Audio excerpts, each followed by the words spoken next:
পবিত্র জমজম কূপের পানি পৃথিবীর সকল পানির চেয়ে উত্তম এবং পবিত্র। কাবাঘরের ইতিহাস ও জমজম কূপের একের সাথে অন্যটি জড়িত রয়েছে। ধর্মপ্রাণ মুসলমানেরা পবিত্র হজ কিংবা পবিত্র উমরা পালন করার সময় এই কূপ থেকে পানি নিয়ে আসেন। ইসলাম ধর্মে জমজম কূপের পবিত্র পানির বিশেষ গুরুত্ব রয়েছে।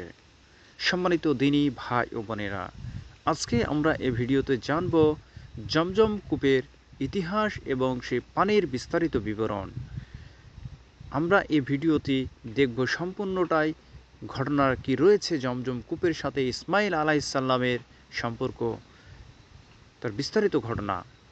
তা আপনি যদি আমার এই চ্যানেলে নতুন হয়ে থাকেন তাহলে অবশ্যই চ্যানেলটিকে সাবস্ক্রাইব করে পাশে থাকা বেল বাটনটি চাপ দিয়ে সঙ্গেই থাকবেন।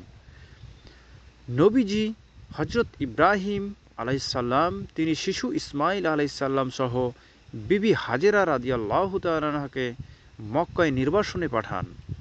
তখন থেকেই জমজম কূপের আবির্ভাব হয়। হজরত ইব্রাহিম আলাইহিসসালাম সিরিয়া থেকে মক্কায় পৌঁছলে বিবি হাজেরা আলাইহিসসালাম এবং দুধের শিশু হজরত ইসমাইল আলাইহিসসালামকে মক্কার মরুভূমিতে রেখে সিরিয়ায় ফিরে যাওয়ার ইচ্ছা পোষণ করেন। তখন এক মশক পানি এবং একটি থলের মধ্যে কিছু খেজুর তাদের কাছে রেখে দিয়ে যান। হজরত হাজেরা আলাইহিসসালাম কয়েকদিন পর্যন্ত সেই পানি ও খেজুর খেলেন এবং নিজের কলিজার টুকরা হজরত ইসমাইলকে দুধ পান করালেন। কিন্তু এক সময় মশকের পানি ও খেজুর ফুরিয়ে গেল। তিনি তখন এক চরম অসহায়তার মধ্যে নিপতিত হয়ে গেলেন। তার শিশু সন্তানটি ক্ষুধার তাড়নায় ছটফট করতে লাগল। বিবি হাজেরা আলাইহিসসালাম সন্তানের দুর্দশায় তার আদরের দুলালকে দুধ পানে সমর্থ হলেন না। এমতো অবস্থায় তৃষ্ণাকাতর মা পানির খোঁজ সাফা থেকে মারওয়া পাহাড়ে দ্রুত বেগে দৌড়াতে থাকেন। পরপর 7 বার দৌড়ানোর পর কোনো পানি না পেয়ে মহান আল্লাহর কাছে সাহায্য চান। আল্লাহ রাব্বুল আলামিন মা হাজেরার দোয়া কবুল করলেন। তখন পুত্রের কাছে গিয়ে দেখলেন আল্লাহর কুদরতে তার দু পায়ের নিচে একটি পানির ফোয়ারা জেগে উঠেছে এবং তা ক্রমশই উতলে উঠছে এবং প্রবাহিত হতে চলেছে।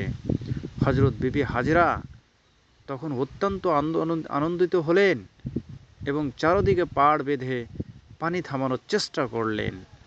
তিনি পানি থামার নির্দেশ দিয়ে উচ্চস্বরে বলছিলেন, জমজম অর্থাৎ থেমে যাও। হজরত হাজেরার উচ্চারিত সেই শব্দে পৃথিবীর সবচাইতে পবিত্র এই কূপের নাম হয়ে যায় জমজম। ঐতিহাসিকরা মন্তব্য করেন হজরত ইব্রাহিম আলাইহিসসালাম এর পর বিভিন্ন গোত্র ও সম্প্রদায় মক্কা নগরীতে মানববসতির সূচনা করে। তারা জমজম কূপের নিয়ন্ত্রণ করত। ঠিক ওইভাবেই জুবহাম গোত্রের লোকেরা জমজম কূপের নিয়ন্ত্রণ লাভ করে।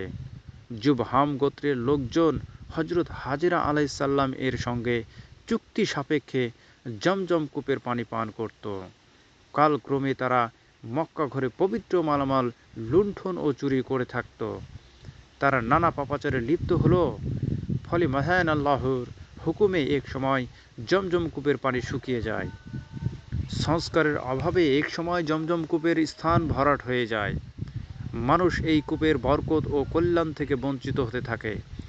খ্রিস্টীয় 5ম শতাব্দীর সূচনাতে হজরত ইসমাইল আলাইহিসসালাম এর বংশধর একজন দৃঢ়চেতা আত্মপ্রত্যয়ী পুরুষের নেতৃত্বে কাবাগৃহের রক্ষণাবেক্ষণের দায়িত্ব কুরাইশরা ফিরে পায়।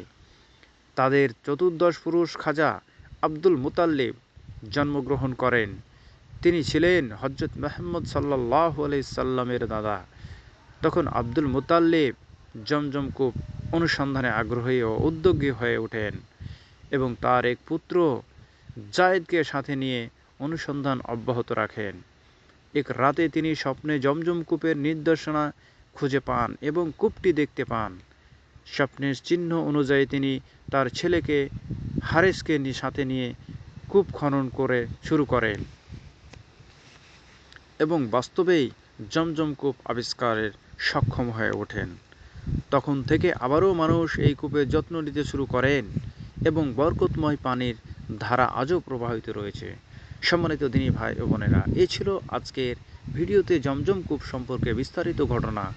আবারও আরেকটি ভিডিওতে আপনাদের আরেকটি ঘটনা নিয়ে হাজির হব দেখার আমন্ত্রণ জানিয়ে সে প্রত্যাশায় ভালো থাকবেন সবাই। আল্লাহ হাফেজ।